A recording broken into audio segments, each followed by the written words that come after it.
Okay, here's one of my movie reviews.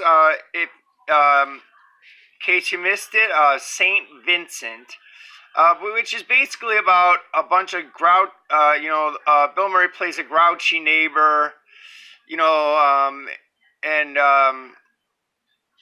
basically the mother is just moved in next door, which is Melissa McCarthy, and her son, and he goes to religious school. And the basic concept is basically Bill Murray is anything but what a uh, you would consider like a nice person. I mean, he's not a bad person, but he's not the nicest guy in the world. He's a grumpy old man. But this movie, I don't want to give it away, but this movie, I don't know. Every single time I watch this movie, a tear does drop down my eye due to the fact that uh, he babysits the kid, and in the kid's eyes, he's a really great man. But to social standards of society, he's a grumpy old man.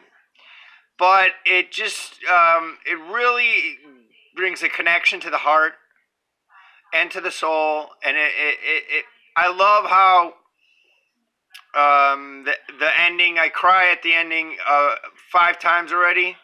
I can't. I mean, I get a couple tears that do come out. So this is, if you did miss Saint Vincent, definitely see this one because it's a great film, and you're not wasting your time.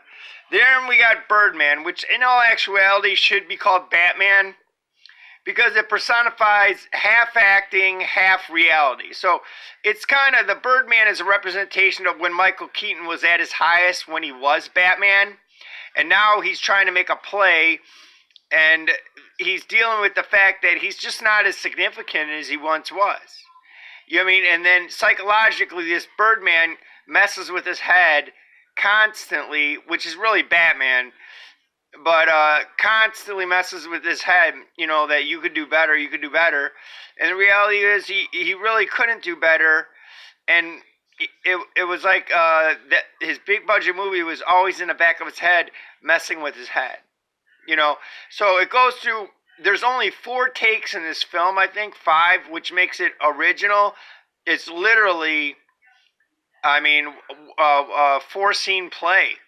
I mean, they must memorize their lines perfectly and everything like that. I mean, it really is brilliant cinematography and a brilliant idea to make a movie where you only cut 5 times in the film.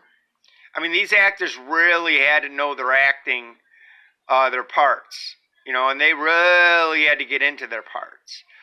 But this basically just shows his feeling of insignificance from how big he was when he was / Birdman / Batman, which is just a cough up of partially of his real world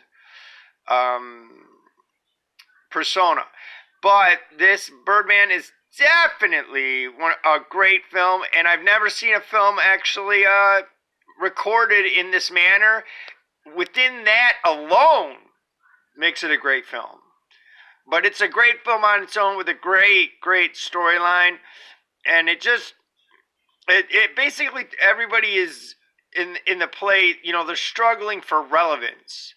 Their thought of relevance, and it depicts that through the situation that they're all making the play, because the critics make a big difference between a play and a movie. They think plays are at a higher standard, and that regular movie actors are like lowlifes compared to the play.